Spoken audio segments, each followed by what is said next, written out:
I lay frozen in my childhood bedroom, my body locked in place, my mind screaming while my lungs barely worked. I could not move. I could not scream. I could only listen. Footsteps crossed the hallway, slow and deliberate, each one measured like the person walking already knew the outcome. The door did not close.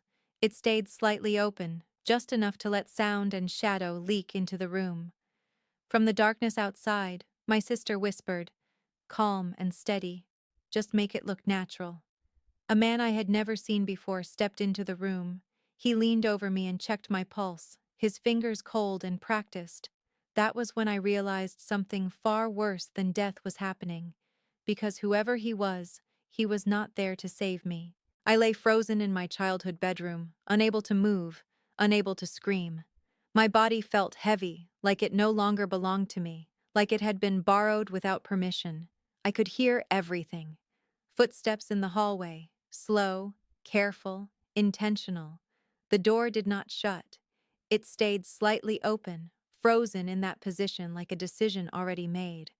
From the other side, my sister's voice whispered, calm and controlled, just make it look natural. A man stepped into the room, a stranger. He leaned over my bed and checked my pulse like this was routine, like I was just another task on a list. That was when I understood the truth. This was not an accident, and whoever he was waiting for next was not me. It was family who needed me gone. My name is Rachel. I am 37 years old, and for most of my life I learned how to disappear without leaving the room.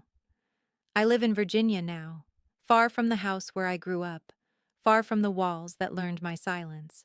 I work as a senior data analyst. It is a quiet job that rewards patience and precision. I like numbers because they do not care who you are. They do not play favorites. If something does not add up, the truth eventually shows itself. My family never worked that way. On the surface, we looked normal. A neat house in a quiet Pennsylvania town. Family photos lining the hallway. Holiday dinners that smelled like roasted turkey and burnt rolls. If you walked in once a year, you would think everything was fine. But inside that house, there were roles, unspoken but rigid, and mine was always the extra. My father, Richard, liked control more than conversation. He spoke in conclusions, not questions, as if disagreement did not exist. My mother, Gloria, learned long ago that silence kept the peace and that peace was more important than truth. And my younger sister, Lena, she was the center of gravity, loud, charming, always sure the room was watching her. Growing up, I learned early that praise was not evenly distributed. If Lena did well, it was proof of good parenting. If I did well, it was luck or coincidence or quietly ignored. The only person who ever really saw me was my grandmother, Eleanor. She used to let me sit with her at the kitchen table long after everyone else left. She would slide a mug of tea toward me and say, "You notice things that matter." When she died, the house felt colder and emptier, like something essential had been removed. At her funeral, I remember watching my father's face. No tears, just relief. At the time, I told myself grief looks different on everyone.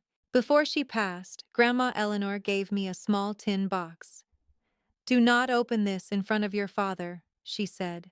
"When you are truly on your own, you will understand." I never opened it. I thought it was sentimental and harmless, something meant only for comfort. Years later, when my mother had knee surgery, I drove back to Pennsylvania to help. 2 weeks off work, just long enough to slip back into old habits, cooking, cleaning, staying out of the way. A few days before I left Virginia, I received a letter about unreported income. A large amount, money I had never seen. I brushed it off as a mistake. I wish I had not. Because that letter was not an error. It was the first crack in something my family had been hiding for years. The first visible fracture in a structure built on lies. The first few days back in that house felt familiar in the worst way. I woke up early to make coffee. My mother barely touched it. I helped her to the couch, changed her bandages, sorted her pills into neat little rows for the week. My father hovered in doorways, offering instructions instead of help, correcting movements that did not need correcting. Lena stopped by twice, both times dressed like she was heading somewhere better. She took photos with Mom on the couch, arm draped just right, smile angled for the camera. Taking care of her, she posted. Then she was gone within 20 minutes. No one questioned it. They never did. By the fourth night, exhaustion sat deep in my bones. The house had a way of draining you quietly, like a slow leak you do not notice until you are empty. That evening, Lena appeared in my doorway holding a mug. "You have been doing a lot," she said, softer than I had heard her sound in years. "This will help you sleep." The tea smelled faintly sweet, chamomile maybe, or something pretending to be. I hesitated just long enough to feel foolish for hesitating. She was my sister. This was my childhood home. I took the mug and drank it. Within half an hour, my legs went first. It was not dramatic, just a strange heaviness, like my body had decided it was done listening to me.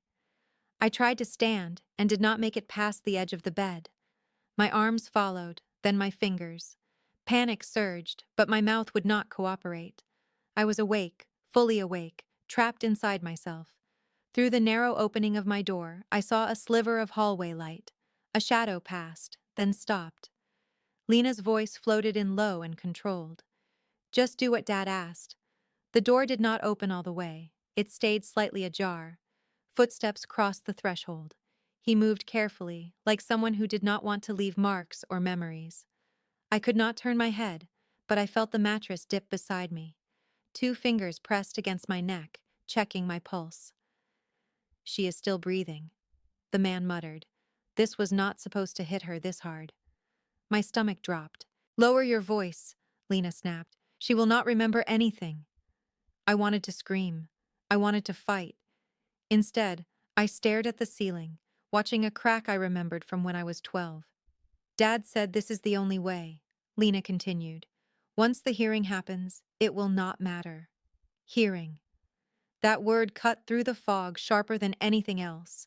This was not about me resting. This was not concern. This was a plan. The man hesitated. "This feels wrong." "You are already here," Lena said. "Just make it look natural." They left the room. The door clicked softly shut. And in that silence, something inside me shifted.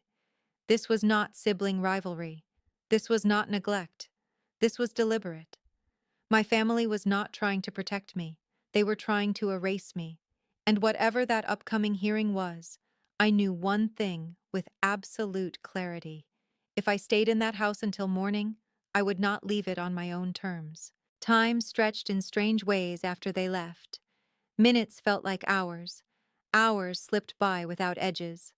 The drug loosened its grip slowly, starting with my fingertips, a faint tingling, pins and needles, pain I welcomed because it meant I was coming back. I kept my eyes closed. I slowed my breathing. I needed them to believe I was still gone. Sometime later, the door creaked again, lighter footsteps this time. Lena's perfume reached me before her voice. She stood there longer than necessary, watching, waiting. "Still out," she murmured to herself. Then the door closed. When I was sure she was gone, I opened my eyes. The room was dim, lit by streetlight bleeding through old curtains. My body felt like it had been dragged across gravel, but I could move barely. That was when I saw it. On the floor beside my bed, half hidden near the nightstand, was a small white card. I slid off the mattress, my legs shaking, and picked it up with clumsy fingers. A name, a title, nothing else. A private investigator. My heart started racing again, this time with clarity instead of panic. Lena was not clever enough to bring a stranger into this. She followed instructions. She did not design plans. Someone else had. Before I could think further, I heard my father's voice echo down the hallway, sharp and controlled, awake in a way that meant decisions had already been made. "Is it done?" he asked. A pause. "Good. The hearing soon. Keep her calm until then." Calm. My stomach turned. This was not about a night or a mistake. There was paperwork involved, timelines, a future where I did not get to speak for myself. I waited until the house went quiet again. Getting dressed felt like moving underwater. Every sound felt too loud. Floorboards creaked like accusations. I slipped past my parents' room, past Lena's door, listening to her steady breathing on the other side. The front door opened with a soft click. Cold air hit my face. I did not stop walking until I reached my car. I drove for 20 minutes before my hands stopped shaking enough to think. I pulled into a small roadside stop and sat there, engine off, breathing through the fog still clinging to my head. I took out the card and stared at it. Calling felt dangerous. Not calling felt worse. The phone rang 3 times before someone answered, groggy at first, then alert when I said my name. "You were in my room," I told him. "You checked my pulse." Silence. "You are awake," he said finally. "You are not supposed to be." "I heard everything," I replied. "My sister, my father, the hearing." Another pause, heavier this time. "Then you need to listen," he said, "because what they are doing to you is not a family issue. It is legal and it is already in motion." I closed my eyes. For years I had believed being invisible kept me safe. That night, I understood the truth. It made me the easiest target. And if I wanted my life back, I was not going to get it by staying quiet anymore. Marcus did not sugarcoat anything. "What your father filed," he told me over coffee later that morning in Virginia, "is a guardianship petition. If it goes through, he controls your finances, your decisions, even where you live." I stared at the steam rising from my mug. "On what grounds? Incapacity?" I asked.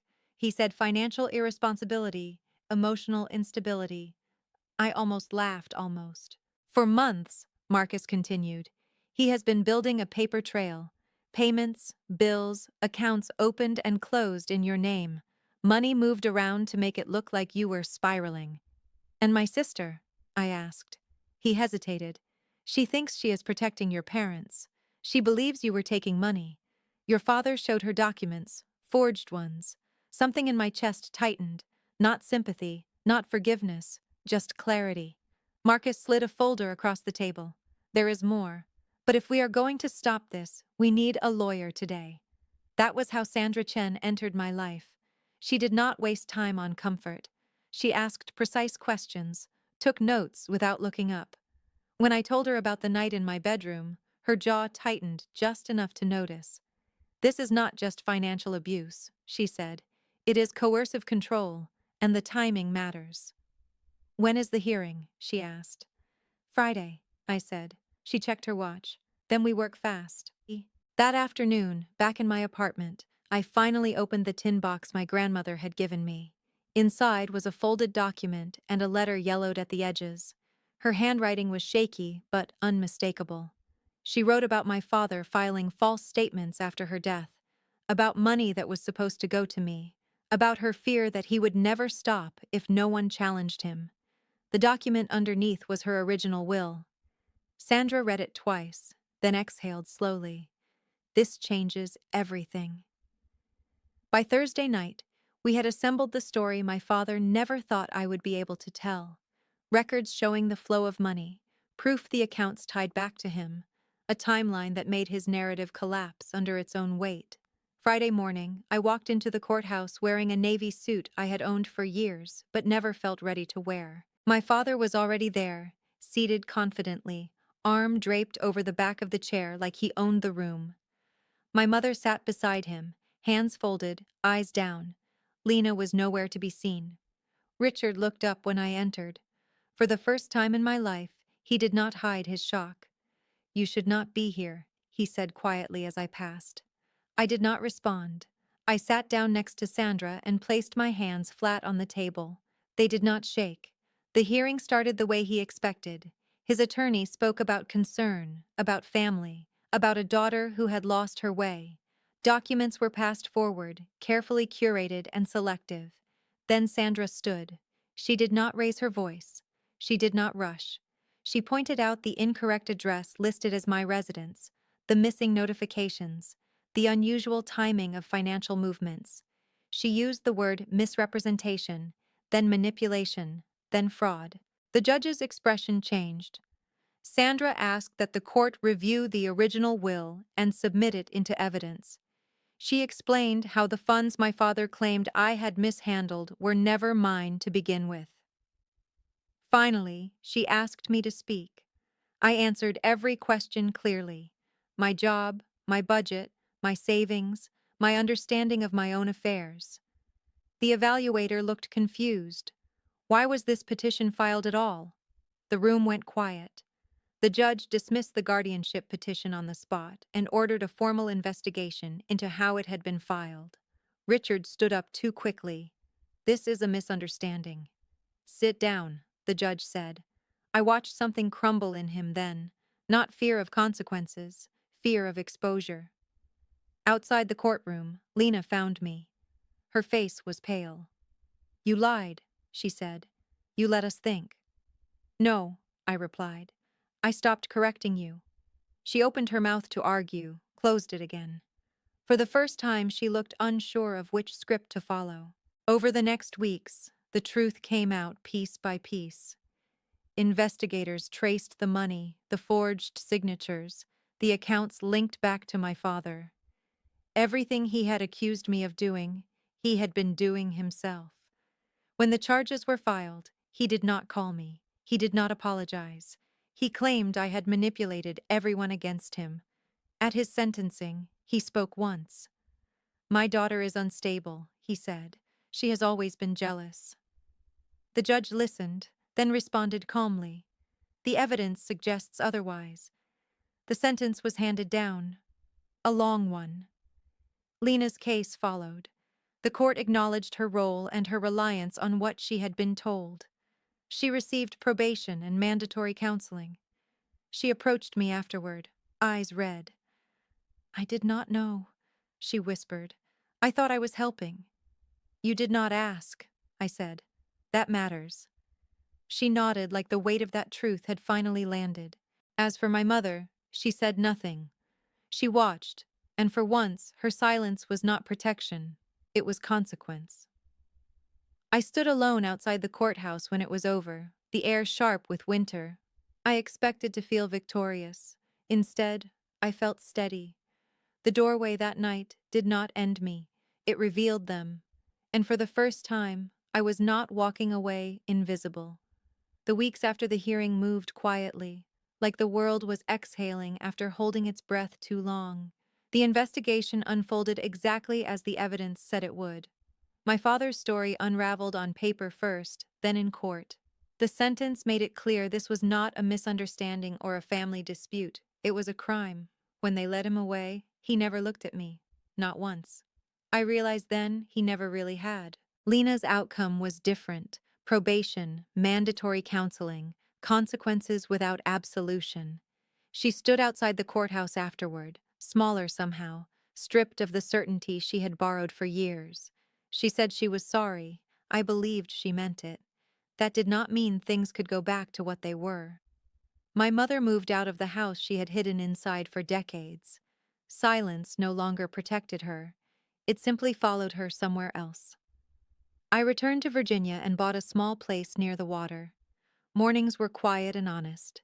I slept without locking my door out of fear. Justice did not feel like triumph. It felt like finally standing on solid ground and knowing no one could pull it out from under me again.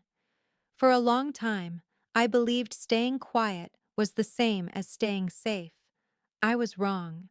Family does not get a free pass to control or silence you. Love is not proven through obedience, and survival is not selfish. If you have ever been made to feel unstable, ungrateful, or invisible just for protecting yourself, know this. You are not imagining it.